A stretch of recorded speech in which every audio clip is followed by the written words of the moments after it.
100 বছরের নফল নামাজ, 100 বছরের নফল রোজা, আপনি এটার সওয়াব আপনার অ্যাকাউন্টে জুমার দিন মাত্র 4টা কাজ করার মাধ্যমে আপনি পেয়ে যাবেন। কোরআন হাদিসে বহু ফজিলতের কথাই বলা আছে।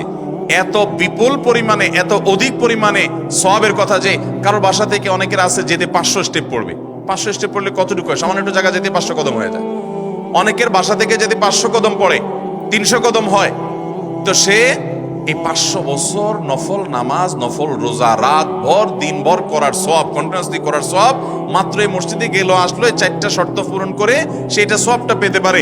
যদি সপ্তাহে 4 জমা হয় তাহলে 4 বার 500 করে যদি হলো 2000 বছর, এভাবে তার আমল আমাদের সওয়াবের পাহাড় সে জমা করতে পারে শুক্রবারের ছোট্ট আমলটার মাধ্যমে। 1 নম্বর গেছে বেশি বেশি দুরূদ পাঠ করা। 2 নম্বর হলো জুমার দিনে ফজর নামাজ জামাতের সাথে পুরুষরা পড়া। 3 নম্বর হলো সূরা কাহাফ পড়া, তেলাওয়াত করা। আর 4 নম্বর হলো এই 4 শর্ত পূরণ করে মসজিদে আগে আগে গিয়ে সুন্দর করে খুতবা শুনে চলে আসা। কোনো কথাবার্তা, খুতবা চলাকালীন সময় কোনো কথাবার্তা, অনর্থক কাজ